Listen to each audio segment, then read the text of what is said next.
Olá, tudo bem?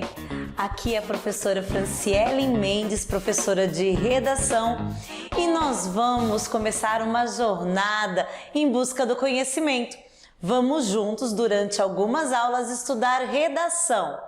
Eu sei que quando fala redação dá um medinho, porque você sabe o peso que redação tem no Enem. Ela equivale a 30% da nota, o que nós, obviamente, consideramos muito. Mas fica tranquilo, porque juntos nós vamos da nota que você está tirando até mais de 900 pontos. Vem comigo? Para começo de conversa, foco aqui na tela, porque eu quero que você entenda cada uma das competências necessárias para aprender esse conteúdo. A redação, ela é avaliada em 5 blocos, 5 competências. É como se fosse 5 caixinhas exatamente com o mesmo peso. Cada uma delas equivale a 200 pontos. Então, a primeira competência, ela pede domínio da língua portuguesa. A segunda competência, ela vai avaliar se você conseguiu interpretar a proposta de redação. A terceira, verá se você conseguiu anexar ali ao seu argumento informações. Se você conseguiu defender direitinho e se você apresentou uma estrutura coerente de texto. Na quarta, nós vamos avaliar ali a sua coesão, a construção da sua argumentação e como você conecta cada uma das partes do texto. E por fim, é claro, a proposta de intervenção. Veja aqui, eu coloquei para você observar uma tabela igualzinho é publicado lá no manual de instrução do aluno. E coloquei aqui uma reguinha, um termômetro para você medir. Quando é que você precisa ficar preocupado? Você vai se preocupar bastante quando a sua nota é menor do que 120. Está vendo aí no termômetro? Menos do que 120 pontos é preocupante. Quando que você vai começar a ficar felizão? Acima de 120 pontos. 120 é considerado média. Os alunos do Brasil tendem a tirar de 500 a 600 pontos. A maioria consegue isso. 600 pontos são 120 pontos em cada uma das 5 competências que eu acabei de te mostrar. Então, nós vamos tirar bem mais de 600 pontos.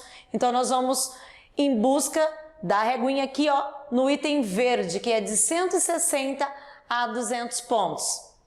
Mas, o que fazer para conseguir uma nota tão legal? É claro que todos temos que ter um projeto, um planejamento, em que você leva em consideração desde o que você está fazendo agora, sentadinho, assistindo a aula, até o momento da escrita da redação. Eu tenho, ao longo do tempo, acompanhado vários alunos que tiram notas acima de 900 pontos. Alunos do colégio estadual e alunos também de escola particular. Não importa onde você estuda, o que vai contar é a sua dedicação. Mas é importante você analisar que o planejamento, inclusive de como você está assistindo essa aula, irá auxiliar. Então vai lá, pausa o vídeo se você puder, caneta e papel na mão, porque em vários momentos vai ser importante você fazer anotações. Entenda que anotar durante a aula faz com que o conteúdo fique gravado na sua mente. Em alguns momentos eu vou falar assim, ó, para e anota. E aí a gente continua. Vejamos. Primeiro de tudo, você precisa conhecer a estrutura do texto. E eu vou te mostrar a estrutura agora.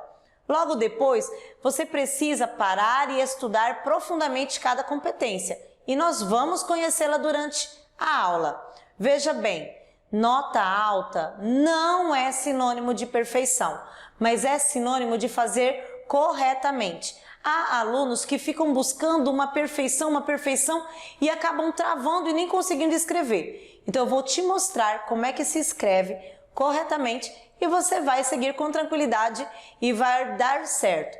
É necessário que junto com as aulas que você comece a praticar. No final de cada aula eu vou passar um desafio e você vai recebê-lo. Não deixe de completar. Não existe milagre na redação. A redação, ela é misturada à prática da escrita, então precisa escrever. Além disso, para boa escrita é necessária uma boa leitura. Imagine que o seu cérebro é uma caixinha cheia de palavras.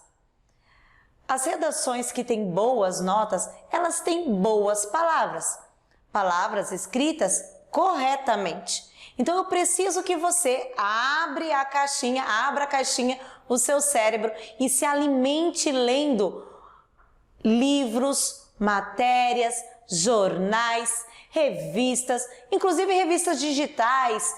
Isso vai te ajudar a ter um bom vocabulário, ok? Quando você estiver fazendo essa leitura, tenha sempre às mãos um bloquinho de anotação. Pode ser um caderno ou um aplicativo do seu celular. Anotar enquanto você está lendo é fundamental para isso ficar gravado. E vamos lá, por fim, olha o último item aí na tela. Faça planos semanais. Então, olha, essa semana eu vou tentar escrever pelo menos um parágrafo. Semana que vem nós vamos para o segundo parágrafo. Eu vou tentar fazer pelo menos um texto a cada 15 dias, um texto por semana. E aos poucos nós vamos progredindo. O que é certo é, você não pode chegar no dia 17 de janeiro, no dia do Enem, sem ter escrito. Então, aproveite esse momento e vamos juntos desenvolver o nosso texto. Mas o que é esperado que você escreva? O texto do Enem, ele é chamado dissertação argumentativa. A dissertação argumentativa, olha só a palavra, dissertar. Dissertar é o mesmo que escrever, desenvolver determinado assunto. Beleza. E argumentar? Argumentar é para quem está defendendo um ponto de vista. Então, a dissertação argumentativa quer que você escreva o seu ponto de vista, a sua opinião, porém, isso tem que vir de forma a convencer quem está lendo. Essa pessoa, ela vai ler o seu texto e vai pensar, nossa, o Joãozinho está certo, é isso mesmo. Mas tem uma coisa importante, não pode ser escrito na primeira pessoa. O que é a primeira pessoa? Primeira pessoa é quando escreva assim, ó, eu penso, eu quero, o governo, e aí você coloca, eu acho que os políticos... Gente, não, corta, tira o eu. Então, toda vez que você for escrever, você vai imaginar, a minha opinião é essa, mas todos pensam como eu penso. E dessa forma, você vai conseguir expressar a sua opinião sem que seja na primeira pessoa, certo? É necessário que você fundamente as suas ideias. Então, atenção, tudo que você aprendeu na escola, as coisas que você assistiu, eles serão chamados de repertório para a fundamentação do seu ponto de vista. Imagina que lá no dia do Enem é só um aluno escrevendo. Que prova você tem? Então, você vai trazer a comprovação dentro de tudo que você já aprendeu, certo? Vamos lá? Existe dentro de tudo isso uma estrutura. Eu disse que hoje eu ia mostrar para vocês a estrutura exigida pelo Enem. Sim, é obrigatório uma estrutura. Como assim? Eu não posso escrever do jeito que eu quiser? Não. Imagina que o corretor, ele irá corrigir várias redações no mesmo dia. Toda vez que o professor pega uma prova para corrigir, ele monta um gabarito. O que é um gabarito? O gabarito é uma prova perfeita que ele mesmo respondeu. Existe gabarito de redação do Enem? Sim, existe gabarito. Nós ficamos de olho tanto no material do corretor, que é o treinamento que quem corrige recebe, como também nas redações que tiraram 1000. Todos os exemplos que eu mostrar para vocês são de redações que tiraram nota máxima. Então, eu vou te mostrar como fazer para alcançar a nota máxima. Para começo de conversa, todas têm a mesma estrutura. Esse gabarito serve para o corretor não se perder enquanto corrige. Então, ele sabe exatamente tudo que ele procura em todos os textos. Para começo de conversa, a estrutura básica pede 4 parágrafos. um de introdução, 2 de desenvolvimento e 1 de conclusão. Eu posso fazer 2 parágrafos? Não, não pode. São 4 parágrafos. Pode 3? Não, são 4. Aí se eu quiser empolgar e escrever 5, entenda de uma vez por todas, são 4 parágrafos. E 4 não é 3, não é 5, ok? Se você fizer algo diferente disso, com certeza você vai ser penalizado. Você vai perder pontos por causa disso. Introdução é a parte em que você vai apresentar o tema e a tese, que é a sua ideia central, a sua opinião crítica acerca do assunto. O desenvolvimento é a parte onde você apresenta a defesa do seu ponto de vista e você busca convencer o leitor. E a conclusão é a parte onde você resolve essa equação. Como assim? Calma que não é aula de matemática. Toda vez você vai perceber que o tema é um problema. E a conclusão é quando você resolve o problema. Sim, e existem situações, pensa só, que o problema é tão grande que nem o governador ou o presidente tem solução. Mas o aluno do ensino médio vai ter que escrever como se soubesse a solução. Não vai ficar preocupado. Eu vou te ensinar isso aí também. Então vamos lá. Print na tela, segura o dedinho aí e anota tudo. Eu montei para você um esqueleto do que tem que fazer em cada uma das linhas. Aqui está o modelo de um texto de 30 linhas para o Enem. Sim, a maioria que tira acima de 900 faz mais do que 24 linhas, certo? Então eu montei aqui, ó. Digamos que vai ser o seu primeiro texto. Você é aluno do terceirão e é a primeira vez que você vai escrever. E você está desde agora, desde o primeiro texto, sonhando com tirar uma nota alta. Ninguém para escrever e tirar nota baixa, não é verdade? Então, o que você vai fazer? Se é a sua primeira vez, você vai tentar manter o mínimo. E qual que é o mínimo? 5 linhas de introdução, 5 linhas de desenvolvimento 1, 5 linhas de desenvolvimento 2 e 5 linhas na conclusão. Agora, olha dentro de cada uma das linhas. Você sabe o que são frases, o que são períodos? Então, eu conto da seguinte forma. O período começa numa letra maiúscula e para num ponto. Então, cada parágrafo de 5 linhas tem que ter 3 períodos. Se, por acaso, o parágrafo tiver 7 linhas, há casos que tem até 8, 9 linhas, ele vai ter 3 a 4 períodos, certo? Vamos entender melhor? Eu estou te mostrando o texto da Carolina Mendes, ela é de Natal e ela tirou 1000 no Enem. Olha o que eu acabei de te mostrar. Introdução, desenvolvimento 1, desenvolvimento 2 e conclusão, certo? Então, é isso mesmo que acontece. E uma curiosidade para você. Essa estrutura de 4 parágrafos, ela está fixa no Enem há pelo menos 8 anos, certo? Então, quando eu paro e olho aqui, olha, desde 2012 e 2013, nem um texto que tem mais de 900 pontos tem algo diferente dessa estrutura básica, certo? Agora, eu dei um zoom aí, digitei para você perceber a introdução também aí do texto nota 1000, certo? Veja bem, esse texto aqui, nota 1000, ele tem nessa introdução 3 períodos, tá? Eu coloquei o nome aí, aqui era o texto da Carolina e aqui é o texto da Rila. Coloquei o nome porque se você quiser depois baixar e ler, ele está livre na internet, tá certo? Então veja bem, a Rila começou a redação normal e eu coloquei com 3 cores diferentes. Eu coloquei de cada cor um período. Então lembra que eu disse? Na introdução, você tem que fazer pelo menos 3 períodos. O que é o período? Vem comigo. O primeiro período dela começa em a obra musical. E aí, quando chega em indivíduos, tem ponto. E aí começa o segundo período, na mesma linha com letra maiúscula. Ó, não obstante, vírgula. E ela segue nesse período até a palavra atitudes, ponto. E aí começa o terceiro período dela. Tendo então como consequência, percebeu? Então toda vez que eu falar primeiro período, segundo período, terceiro período, eu quero que você perceba que é letra maiúscula até o ponto. E o outro período começa na mesma linha, tá? Ou no cantinho da linha. Por quê? De outra forma, eu vou contar parágrafos. Vamos para o próximo parágrafo. Parágrafo de desenvolvimento da Rila. E olha só, ela começou com assim, vírgula, torna-se fundamental. E agora eu tenho quantos períodos? 4. Um de cada cor aí para você perceber exatamente o que eu disse. Vou te dar um spoiler da aula sobre a competência 1. Por que eu estou pegando tanto no seu pé?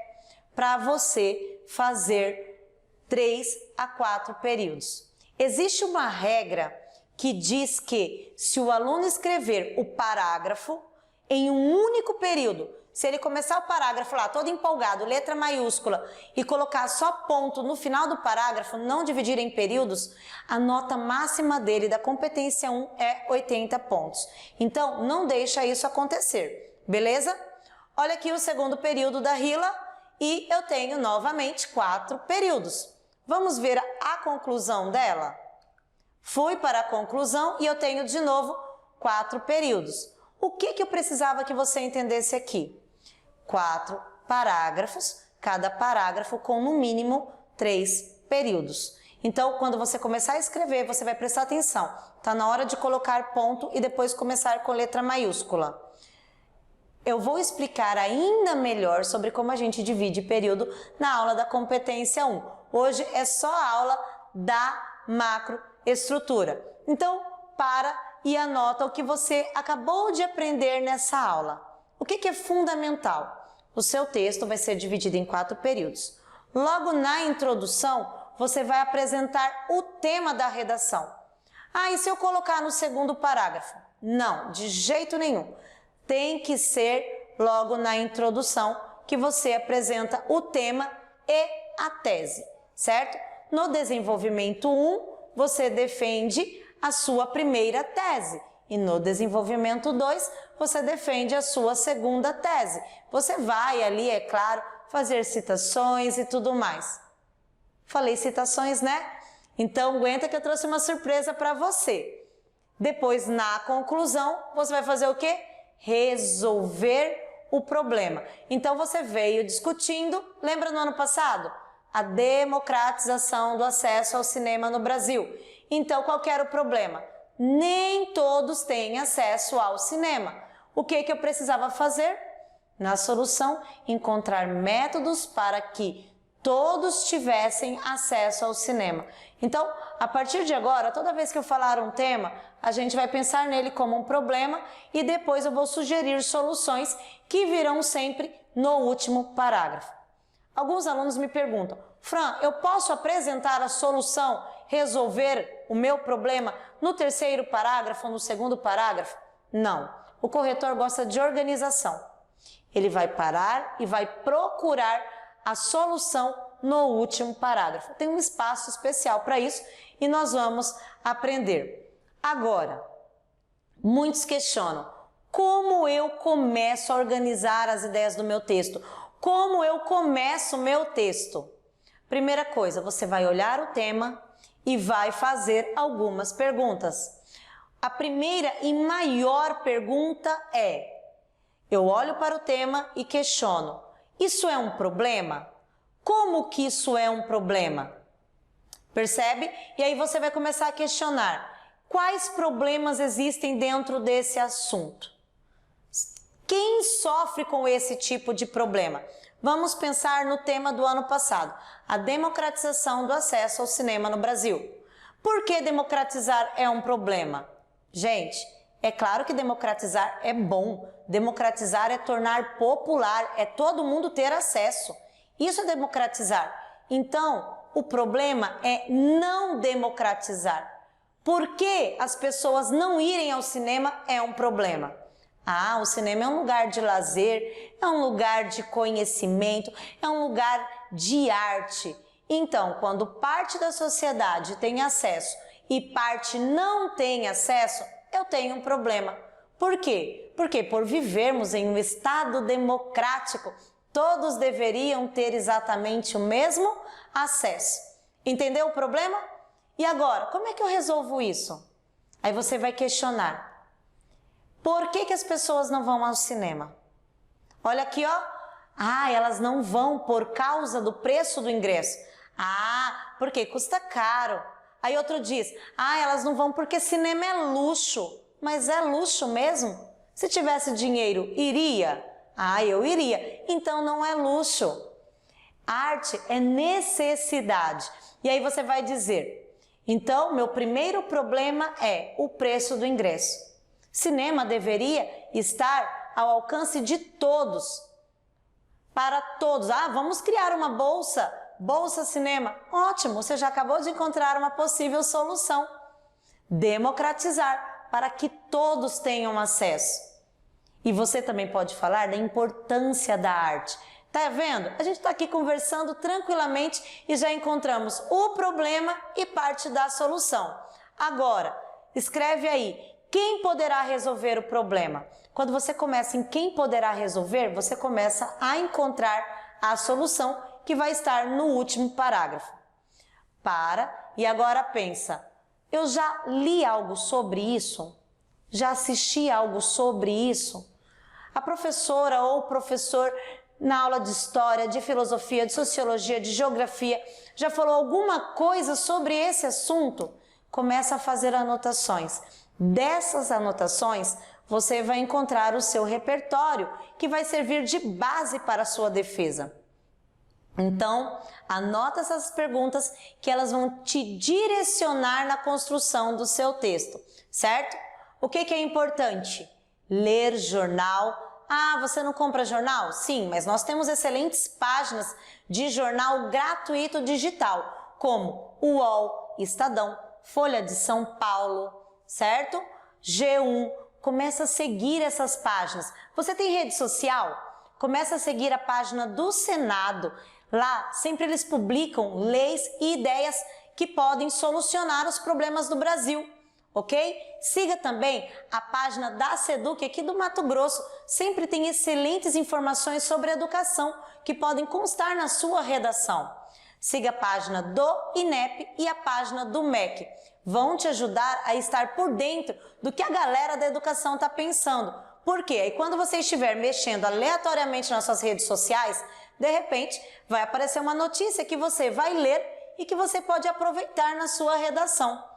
A partir de hoje, desse momento, nós vamos estar interligados o tempo todo pensando, e se esse for o tema, eu escreveria assim, assim, assim. Você precisa pensar e respirar redação e com certeza o resultado vai ser excelente. Eu tinha prometido para você uma surpresa, né? Um presente. Está aqui. A partir de agora eu vou falar bastante de embasamento de ideias e de repertório. Por causa disso, eu trouxe para você algumas citações coringa. O que são citações coringa? São frases de filósofos, de pensadores importantes e elas podem ser usadas para defesa do seu ponto de vista. Calma aí, esse material, vou dar um jeitinho, ele vai chegar na sua mão, tá bom? Ele vai ser compartilhado na sua escola, mas você pode desde agora já começar a anotar. Veja bem, coloquei aí uma frase de Paulo Freire para você defender caso o tema tenha alguma coisa a ver com escola ou educação. Coloquei uma frase sobre política, uma sobre desigualdade social, sobre preconceito, sobre meio ambiente e depois, lá nas nossas outras aulas, eu vou pedir, resgata aquela frase que eu dei para vocês no final da nossa primeira aula. Combinado? Gostaram da aula? Olha só, nós vamos seguir juntos. Eu tenho aqui alguns canais onde você encontra mais informações sobre redação. Estou aberta para a gente conversar e tirar dúvidas. Conta comigo. Nós começamos e vamos juntos até o dia da prova. Muito obrigada!